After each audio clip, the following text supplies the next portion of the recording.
Hey guys, நான் தான் உங்கள் Abin. Welcome back to our channel. நம்ம இன்றைக்கி என்ன வீடியோ பார்க்க போகிறோன்னு பார்த்தீங்கன்னா, டிவிஎஸ் அப்பாச் RTX 300 இந்தியாவில் லான்ச் பண்ணியிருக்காங்க. என்ன ஸ்பெக்கில் லான்ச் பண்ணியிருக்காங்க, என்ன ப்ரைஸில் லான்ச் பண்ணியிருக்காங்க, எல்லாமே இந்த வீடியோவில் டீட்டெயிலாக பார்க்கலாம். நீங்கள் நம்ம சேனலுக்கு புதுசாக இருந்தால் மறக்காமல் சப்ஸ்கிரைப் பண்ணிக்கோங்க. வாங்க வீடியோக்குள்ளே போகலாம். டிவிஎஸ் அப்பாச் RTX 300 இந்தியாவில் லான்ச் பண்ணியிருக்காங்க.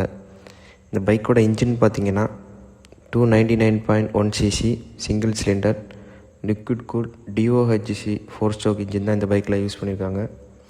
இந்த இன்ஜினோட பவர்னு பார்த்தீங்கன்னா 36 ஹார்ஸ் பவரும் 28.5 Nm டார்க் இந்த பைக்கால் ப்ரொடியூஸ் பண்ண முடியும். இந்த பைக்கில் 6 ஸ்பீட் கியர் பாக்ஸ் அவைலபிளாக இருக்குது. இந்த பைக்கோட டாப் ஸ்பீடுன்னு பார்த்தீங்கன்னா 150 km to 160 km/h இந்த பைக்கால் போக முடியும். இந்த டிவிஎஸ் அப்பாச் RTX 300 சஸ்பென்ஷன் பார்த்தீங்கன்னா ஃப்ரண்டில் வந்து USD ஃபோர்க்ஸும் ரியரில் வந்து மோனோஷாக் அப்சரும் தான் யூஸ் பண்ணியிருக்காங்க. இந்த பைக்கோட பிரேக்ஸ்ன்னு பார்த்தீங்கன்னா front and back disc brake with dual channel ABS-ஓட வருது. அப்புறம் பார்த்தீங்கன்னா 12.5 liters of fuel tank capacity அவைலபிளாக இருக்குது.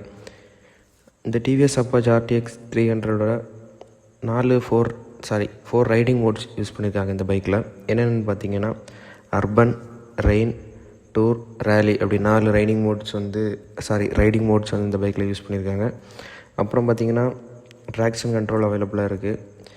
அப்புறம் பார்த்திங்கன்னா 5 inch TFT டிஸ்பிளே அவைலபிளாக இருக்குது. இந்த பைக்கோட மைலேஜ்னு பார்த்திங்கன்னா 32 km/L மைலேஜ் இந்த பைக்கால் கொடுக்க முடியும். இந்த பைக்கோட ப்ரைஸ் என்னென்னு பார்த்தீங்கன்னா 2.29 lakhs எக்ஸோரூம் ப்ரைஸில் வந்து இந்தியாவில் லான்ச் பண்ணியிருக்காங்க. இந்த வீடியோ உங்களுக்கு பிடிச்சிருந்தா மறக்காமல் லைக், ஷேர், சப்ஸ்கிரைப் பண்ணிக்கோங்க. நாளைக்கு நம்ம இன்னொரு பைக் சேனலில் சந்திக்கலாம். பை.